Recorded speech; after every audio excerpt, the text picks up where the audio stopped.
नमस्कार, MP news cast में आपका स्वागत है। मैं हूं आपके साथ दीप्ति भटनागर।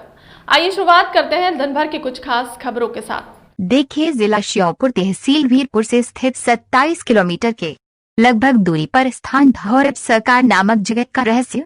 ये जगह बहुत बरसों समय से प्राचीन मंदिर स्थापित है, जो काफी बड़े घनघोर जंगल के बीचों बीच स्थित है, जिसका नाम धौरब सरकार नाम से प्रसिद्ध है। यहाँ जिला श्योपुर और जिला मुरैना दोनों के बीच का क्षेत्र काफी प्रसिद्ध मंदिर है। यहाँ काफी लोग दूर दूर से अपनी मन्नतें मांगने आते हैं और उनको पूरा करते हैं।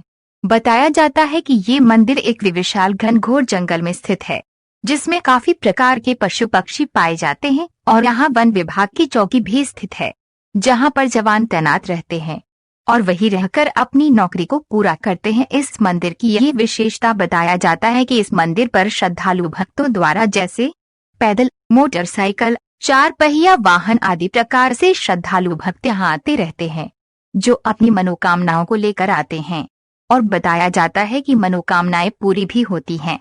इस मंदिर पर आने जाने वालों से कोई किसी प्रकार का पशु पक्षी या आदि प्रकार किसी भी प्रकार से आने जाने वालों को कोई परेशानी नहीं होती है। ये मंदिर की अद्भुत शक्ति का प्रतीक दिखाई देता है। यह बताया जाता है कि ये मंदिर काफी प्राचीन मंदिर है। इस मंदिर की उत्पत्ति ऋषि मुनियों या संतों द्वारा बताया जाता है कि यहाँ इस मंदिर पर पराशर खानदान से उत्पत्ति हुई है।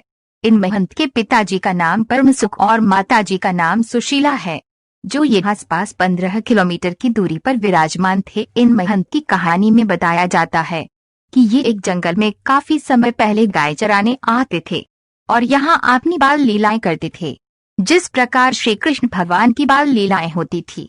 इस बारे में पालपुर के राजा जी को पता चला तो वे भी इस जंगल में आए और गेंद खेलने लगे और गेंद खेलते खेलते राजा जी बोले, हम लोगों में से जो व्यक्ति इस खेल में बॉल को सबसे दूरी तक फेंकना है, जो इस बॉल को सबसे ज्यादा दूरी पर फेंकेगा, उसको इनाम दिया जाएगा। जब महंत जी से यह बात बोली गई तो उन्होंने राजा साहब से बोले, ये कोई शर्त वाली बात नहीं है। रही बात गेंद को फेंकने की, तो ये खेल खेलते हैं। तो सभी लोगों ने अपनी अपनी गेंदों को फेंकना शुरू किया। तो पालपुर के राजा जी से ज्यादा दूरी पर महाराज जी या महंत के द्वारा वह गेंद सबसे ज्यादा दूरी पर जा पहुंची। तो ये घटना देखकर राजा जी आश्चर्यजनक रह गए और उन्होंने ये भूमि उन महंत के नाम पर छोड़ दी, जिसके बारे में बताया जाता है कि यहाँ एक ओम प्रकार का शब्द लिखा हुआ था। वहाँ आकर गेंद रुक गई थी। जब से पालपुर के राजा द्वारा छतरी का निर्माण किया गया, कुछ समय बाद बताया जाता है कि एक महिला जिसकी उम्र लगभग 60 वर्ष की थी, जिसके कोई संतान नहीं थी और वह महिला आदिवासी जाति की थी, जिसने इस मंदिर पर आकर मन्नत की थी और मन्नत के बाद उसने एक पुत्र को जन्म दिया।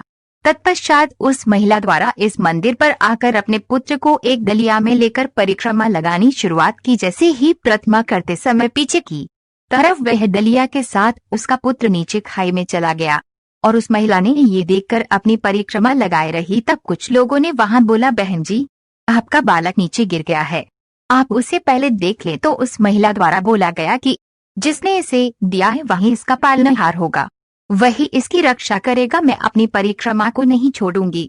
और उसने अपनी पूरी परिक्रमा करने के बाद कुछ लोगों के साथ नीचे खाई में गई और वहां पर सचमुच का भगवान की भक्ति या शक्ति देखने को मिली कि वह बालक आराम से उस डलिया में प्रसन्नता से खेल रहा था, जिसको किसी प्रकार की कोई हानि नहीं थी। ये एक ऐसा चर्चा का विषय बन गया जब से इस मंदिर की इतनी महानता और विशालता बढ़ गई है कि यहाँ काफी श्रद्धालु भक्त आते जाते रहते हैं और इस मंदिर का प्रसिद्ध मंदिर में से एक मंदिर माना जाता है, जो यहाँ लोग इनके दर्शन के लाभ लेने आते रहते हैं और श्रद्धालु भक्तों द्वारा संतान, नौकरी, गृह परिस्थिति आदि प्रकार की परिस्थितियों को लेकर यहाँ अपनी मनोकामना को पूरी करते हैं। ये मंदिर टेटरा गांव नामक स्थित जगह के महाराज संत श्री राम जी दास महंत द्वारा प्रसिद्ध है और यहाँ एक छोटी नदी जैसे पानी का कुंडी है, जिसके बारे में बताया जाता है कि ये काफी जड़ी बूटियों का पानी विराजमान रहता है या मिला हुआ है, जो शरीर की छोटी मोटी बीमारियों से दूर करता है। उसमें झवला चलते थे, वैसे पहले छवला टाइप के, उसमें लेकर के वो परिक्रमा दे रही थी। वो बालक यहाँ से नीचे नदी में चला गया, मैं उसके, लेकिन उसने परिक्रमा बंद नहीं की। फिर उसने जब पूरी परिक्रमा करके जब वो नीचे गई तो उसका बालक उसे वहाँ पर खेलता हुआ मिला। उस समय से बाबा की प्रसिद्धि बढ़ती चली गई। आज कितने ही औरतों के लिए जिनकी संतान नहीं होती है उनके लिए संतान मिलती है यहाँ पर, जो अपनी अर्जी लगाता। कोई नौकरी के लिए लगाता है, कोई धन दौलत के लिए लगाता है, उनकी सभी मनोकामनाएं पूरी होती हैं। वैसे महाराज जी का जन्म यहाँ से ऐसे 15 किलोमीटर की दूर गाँव है बाघेर, वहाँ पर हुआ था। पारासर परिवार से इनका जन्म है। गौएं चराते थे, इन्होंने शादी नहीं की। शुरुआत में जो इनकी लीला थी, जो कृष्ण भगवान करते थे उस तरह की सारी लीलाएं थी इनकी। मटकी फोड़ना,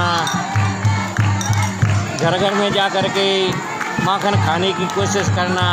तो इनकी ये शिकायतें इनकी माता जी के पास आती थी तो माता जी इनकी बहुत परेशान होती। इनके पिताजी का नाम था परम सुख, माता का नाम था सुशीला।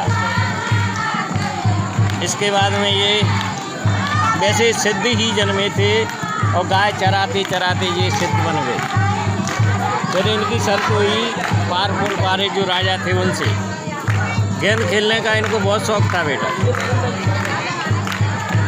गांव-गांव में कई जगह दूसरा रूप धर करके गेंद खेलने जाते थे। तो राजा के साथ में गेंद खेलने लग गए और शर्त तो हो गई कि भैया जिसकी गेंद जहाँ ज़्यादा दूर पहुँचेगी वहाँ उसके लिए उसकी जगह बनानी पड़ेगी। तो राजा की गेंद तो पीछे रह गई और इन्होंने टोल दिया तो वो यहाँ आकर के पड़ी। यहाँ राजा ने फिर पालपुर पर राजा थे, उन्होंने छतरी बनवाई बाबा की। तब से बाबा की प्रसिद्धि होती बड़ी चली।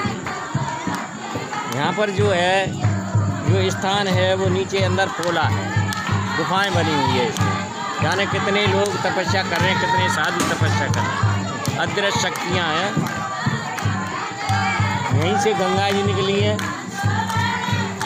जो आज हमारी जी सब लोगों की पूर्ति करती है। उसके बाद में कैटरा से रामजी दास जी महाराज, रामगिरी जी महाराज का यहाँ पर आगमन हुआ। उस समय यहाँ कोई नहीं रहता था। स्थान तो पहले से